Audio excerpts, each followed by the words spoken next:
Hello guys, welcome to Zeenat garden and சமையல். இன்றைக்கி நாங்கள் என்ன செய்ய போகிறோன்னா வேர்க்கடலை சுண்டல் தான் செய்ய போகிறோம். அதுக்காக நாங்கள் வேக வச்ச வேர்க்கடலை எடுத்துருக்கோம். 1 கப் வேர்க்கடலை நாங்கள் வேர்க்கடலை வேக வைக்கிறதுக்கு 10 விசில் வச்சுருக்கோம். 10 விசில் வச்சு நல்லா பாருங்கள், இந்த அளவுக்கு நல்லா வெந்திருக்கு. இப்போ நம்ம சுண்டலுக்கு தேவையான பொருட்கள் 2 வெங்காயம் குட்டி குட்டியாக நறுக்கி வச்சுக்கோங்க. பொடி பொடியாக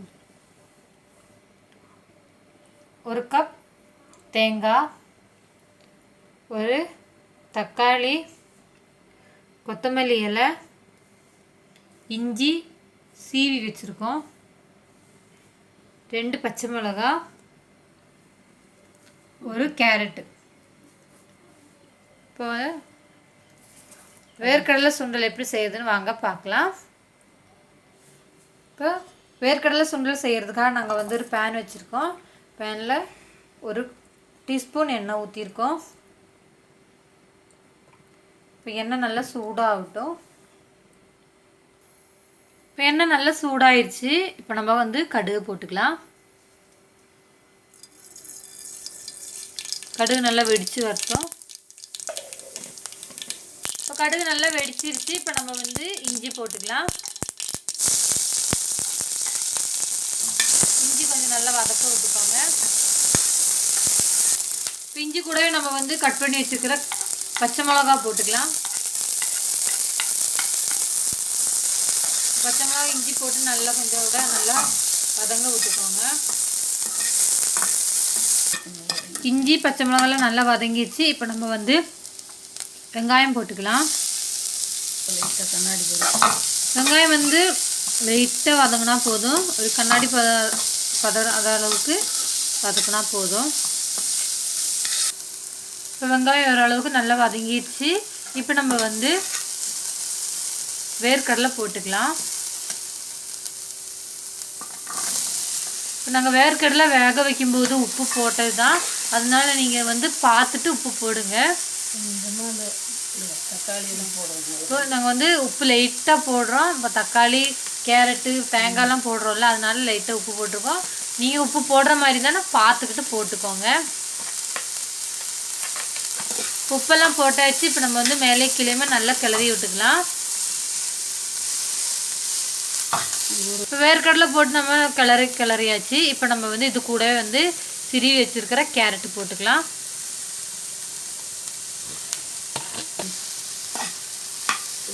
இப்போ கேரட் போட்டதுக்கப்புறம் நம்ம தக்காளியும் போட்டுக்கலாம். தக்காளி போட்டாச்சு. திருவி வச்சுருக்கிற தேங்காய் போட்டுக்கலாம்.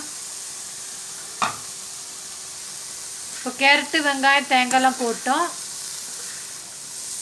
போட்டதுக்கப்புறம் நம்ம மேலே கீழேயுமே நல்லா கிளறி விட்டுக்கோங்க. இப்போ மேலே கீழேயுமே கிளறி விட்டதுக்கப்புறம் நம்ம அடுப்பு ஆஃப் பண்ணி விட்டுடலாம். சூட்டில் எல்லாத்தையும் போட்டு இந்த சூட்லேயே நம்ம எல்லாமே போட்டு நல்லா கிளறி விட்டுக்கலாம்.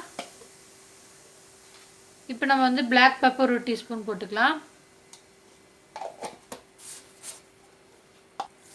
கொத்தமல்லி எல்லாம் தூவி விட்டுக்கலாம். இப்போ கொத்தமல்லி எல்லாம் தூணதுக்கப்புறம் நம்ம மேலேயும் கீழேயுமே நல்லா கடலை நல்லா கிளறி விட்டுக்கோங்க. அப்போ தான் எல்லா பக்கமும் பிளாக் பெப்பரு, தேங்காய்லாம் இருக்கும். நல்லா மேலேயும் கீழேயுமே நல்லா கிளறிக்கோங்க. நல்லா கிளறினதுக்கப்புறம் ஒரு முறி லெமன் ஜூஸ் அப்படியே லைட்டாக பிழிஞ்சிக்கலாம்.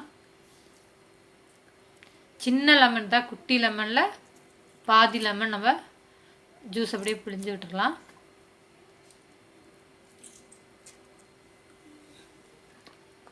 இப்போ நம்ம லெமனில் ஊற்றுனதுக்கப்புறம் இதேமாதிரி ஒன்று கூட மேலேயும் கீழேயுமே நல்லா கிளறிக்கோங்க. இப்போ இவ்வளோ தான் நம்மளோட வேர்க்கடலை சுண்டல் ரெடி ஆயிடுச்சு. இப்போ நம்ம வேர்க்கடலை சுண்டல் ஒரு தட்டுக்கு மாற்றிக்கலாம். தட்டுக்கு மாற்றிடலாம்.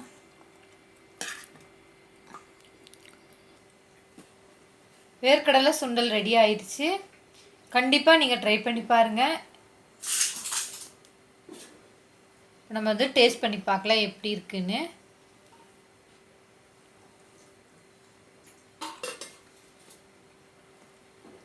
சூப்பராக இருக்குது, நல்லா டேஸ்ட்டாக இருக்குது. நீங்கள் வந்து வெறும் வேர்க்கடலை வந்து அவிச்சு சாப்பிட்றதுக்கு நீங்கள் மாதிரி இந்த மாதிரி நீங்கள் செஞ்சு சாப்பிடுங்க. நல்லா செம்ம டேஸ்ட்டாக இருக்குது. கண்டிப்பாக நீங்கள் ட்ரை பண்ணி பாருங்கள். வேர்க்கடலை வந்து நம்மளுக்கு உடம்புக்கு நல்லது. அதே மாதிரி நீங்கள் வேர்க்கடலை வந்து வறுத்து சாப்பிட்லாம், அவிச்சு கூட சாப்பிட்லாம். இதே மாதிரி நீங்கள் வந்து வெங்காயம், கேரட்டு, தக்காளி போட்டு சாப்பிட்லாம். நல்லா டேஸ்ட்டாக தான் இருக்கும். கண்டிப்பாக செஞ்சு பாருங்கள். இந்த வீடியோ பிடிச்சிருந்தா மறக்காமல் லைக் அண்ட் சப்ஸ்கிரைப் பண்ணுங்கள், ஷேர் பண்ணுங்கள், ஃப்ரெண்ட்ஸ் அண்ட் ஃபேமிலிக்கு ஷேர் பண்ணுங்கள். நீங்களும் இதே மாதிரி செஞ்சு கமெண்டில் எப்படி இருக்குன்னு சொல்லுங்கள். பாய் காய்ஸ், அடுத்த வீடியோவில் பார்க்கலாம்.